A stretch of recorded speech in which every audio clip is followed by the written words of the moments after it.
Hello, welcome back. Nothing I love more than having a game of golf with friends on the weekend, and certainly this place here, the old Camberwell golf course, known as Freeway Golf, is a nice place to spend time with friends and family, enjoy a game of golf. And it's also a great setting for my video part 4 of buying residential property. And what better place to talk about residential property than here? Part of the golf course was chewed up by public roads, and I'm going to talk a little bit later about the importance of this and how it impacts residential real estate. It's really important. In this particular video, I want to talk about volatility and risk, and also the drivers of capital growth.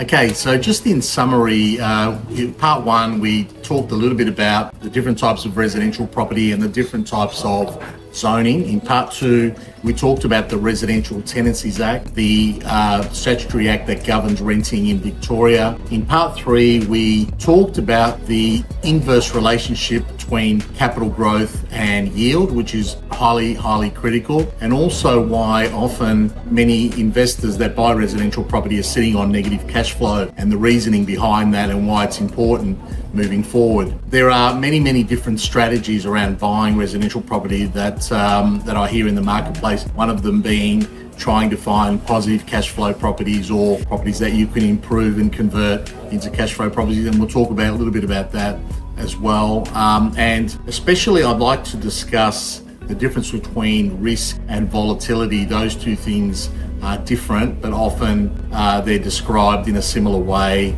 in the marketplace, and how that relates to residential. But ultimately, what I'd like you to get out of this video is, and the reason why I'm here at the old Camberwell golf course, is I want to really talk a little bit about the drivers of capital growth and how government spending is a really important key driver. Okay, let's talk about why buying residential property is important. And I just want to go back and talk a little bit about inflation. And I don't want to spend too much time on this, and it's important for you to research this, but it's also important to understand the time value of money. So and how inflation chews up the value of money. So hypothetically, if you're sitting on $100 today and inflation is 3%, hypothetically the value of that $100 in 12 months' time is likely to be $97. So what happens is the value of money deteriorates over time because of inflation. So it's very important when you're allocating capital, whether it be equity or debt, it's very important for that money to be allocated into an area where there is growth, and that growth is a hedge against inflation. So that's the value of real estate. The value of real estate is a great hedge against inflation. It has negatives, which is liquidity problems, but that's the reason why we're buying residential property. We're buying residential property as a hedge against inflation, and also to be able to grow equity over a period of time. So let's just start with that. Now, if we look at where we need to allocate capital, over 1,000 years, there have only been 2 assets that have stood the test of time, that have been what we call durable assets, meaning that those assets don't disappear and they don't lose their value, and that's gold and land. Okay, and I've talked about this in previous videos before. The only 2 things that are durable, that have been durable over a long period of time, thousands of years, is land and gold. And whilst gold is a great asset and a great store of value, it doesn't produce any cash flow, and therefore there's a negative there associated with buying gold. It's a good hedge against inflation. Obviously, it's a great store of value, but there's no cash flow. So you have to sell the gold to pay any debt if you're borrowing money to buy gold. The benefit of buying land, whether it be residential or commercial, etc., is that property, if it's improved, there's cash flow there, and that cash flow can be used to generate wealth and to obviously pay debt, which has been allocated against that security. So it's important to recognize why we're buying residential real estate. It's an enduring asset with cash flow, and it's a great store of value, and it's a hedge against inflation. So I want to talk a little bit about 2 metrics that often people find confusing, and that's the difference between volatility and risk. And often a lot of people associate the growth of residential property, whether all the fluctuation in price, the volatility in price, as risk. And often the financial markets talk about risk in terms of volatility as well. So I'm not surprised that people get confused with that term. But when we're talking about risk, what we're not talking about fluctuation in price. When we talk about risk in buying residential property or even commercial property, what we're really talking about is the likelihood of losing capital or losing your investment, whether it be losing your equity on a permanent basis. And so it's very, very important to not be too nervous about fluctuation in prices, which often happens in the marketplace. And what we want to do is mainly be concerned about the quality of the asset, the quality of the investment that we're making in residential property, and the enduring value of that asset over a period of time. That's really the risk part of it. In terms of volatility in price, I wouldn't really be worried about that, because in the long term, if you look at in the long term, land's always going up, but it's going up in a cyclical fashion. So what we don't want to worry about really is the ebbs and flows. The only time really that becomes a problem is when people are highly leveraged and they are unable to hold on to an asset because of the debt. So that's something I'll focus on other videos. Being over leveraged is obviously a key risk when buying residential property, because it's not liquid, it's an illiquid asset. So one needs to take a lot of care when borrowing too much money against real estate. But what we shouldn't be too concerned about is the fluctuation of prices in the marketplace, and we'll talk about that. We should be more focused on quality of the asset, the enduring value of the asset, and the likelihood of us losing capital in purchasing that asset. And that's why often buying shares can be a lot risky, because some of these companies can disappear overnight. But land won't disappear. You may get a reduction in value potentially over the short to medium term, but in terms of its enduring qualities, that's not an issue. So generally speaking, that's why property always sits as a lower risk compared to shares and other more exotic type of investments in the marketplace.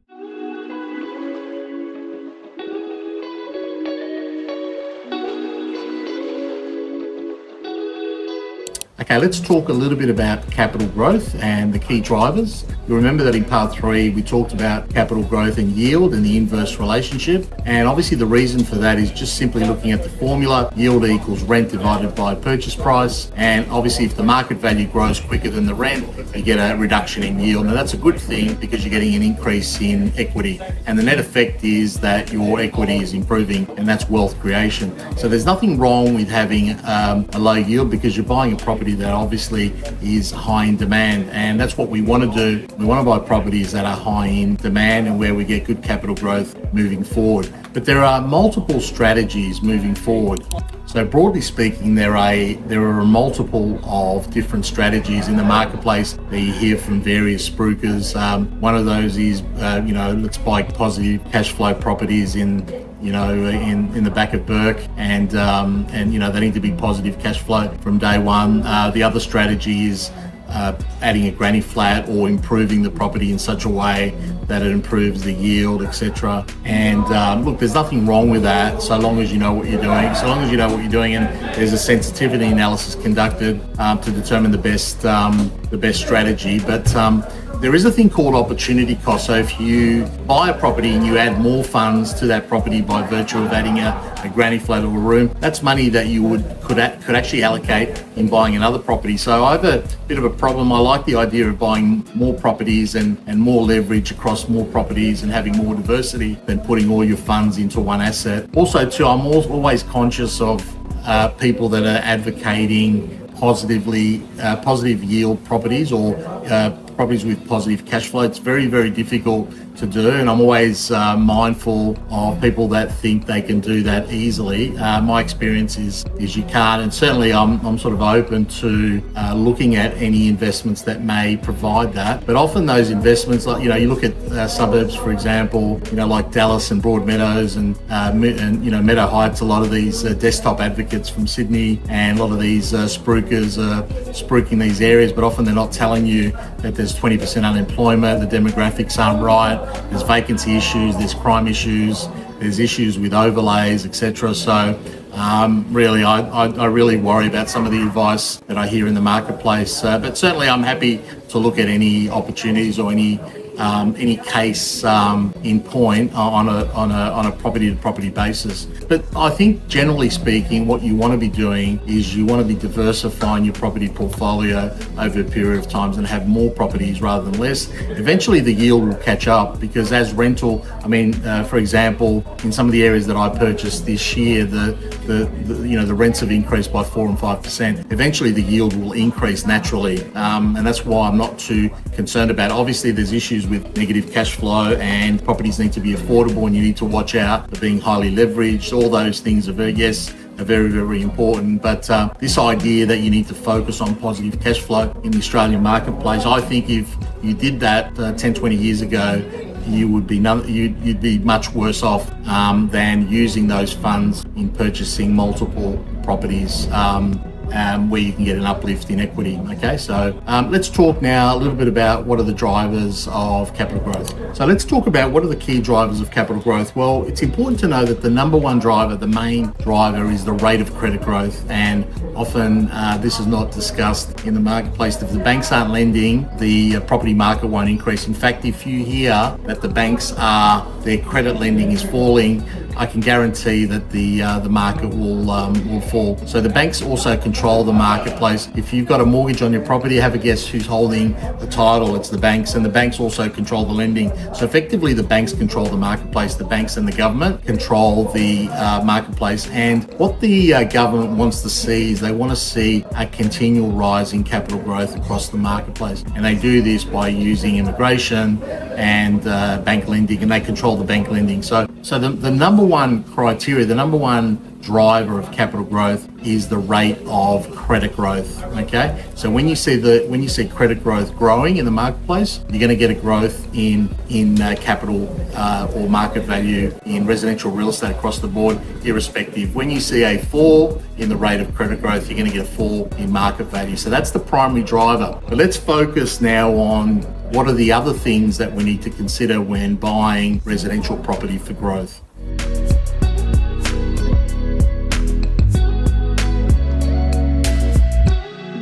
There's a big correlation between credit growth and market value growth or capital growth in the marketplace. We know that. But what are the other drivers? Well, in this video, I just want to focus on one, and that's government spending. Government spending is a key driver for capital growth. I don't spend a lot of time looking at supply and demand, because supply and demand is a short-term thing.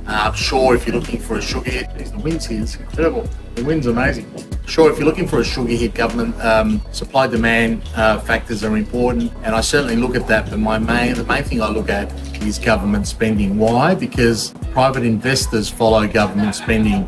Government usually spends on infrastructure. They spend money on the big things like freeways, schools, parks, infrastructure, trams, trains, bus lines, all these things where government likes to spend money.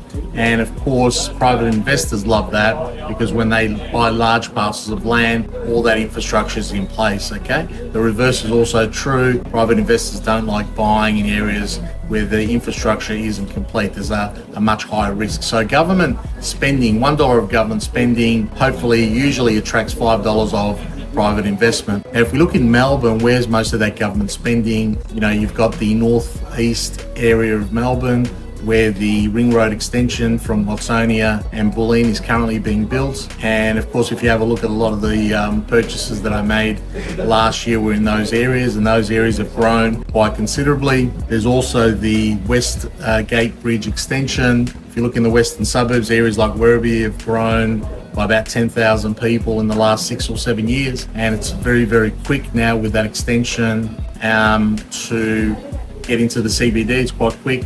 Also the inner city, there are 4 new train stations in Melbourne. Those areas, there are a lot of blue chip areas that haven't grown a lot over the years. I like those areas, especially older units. So there's a lot of government spending on infrastructure in the inner part of Melbourne, in the northeast, and also in the west, and those areas have already seen growth in those particular postcodes, despite the marketplace being being quite poor because of government, because of the way the government's running the state at the moment. But despite all that, those areas have grown.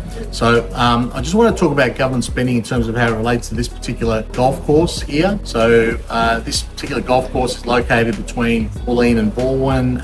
Part of this area was chewed up by the ring road, and of course this area here this year, towards the end of last year, has started seeing considerable growth. Not as much as areas around Watsonia because they benefit more from the ring road, but this is a good example of what happens with government spending. It just chews up land, and the government obviously doesn't mind chewing up some of this land in order to provide benefit to the community. So wherever you see government spending, wherever you see infrastructure spending, usually what happens in those areas, capital will grow. Sometimes if you can predict where the government's going to spend money and you can get ahead of the curve, that's actually a really, really good strategy around capital growth. So hopefully that explains maybe the relationship between credit growth and government spending and capital growth, but it's important to know that that's the first area that I certainly look at when I'm looking at buying investment properties for my clients, whether they be local, interstate or expats. Government spending is really, really critical. Now, of course, if you're buying a property as an owner-occupier and you're simply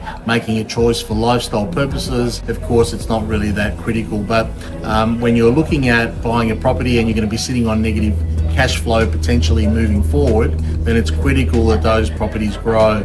And that's why one of the key determinants, one of the key things that I look at is of course, government spending. So one of the things that I will be doing is looking at government spending over the next 5 years and trying to determine where those areas of growth will be.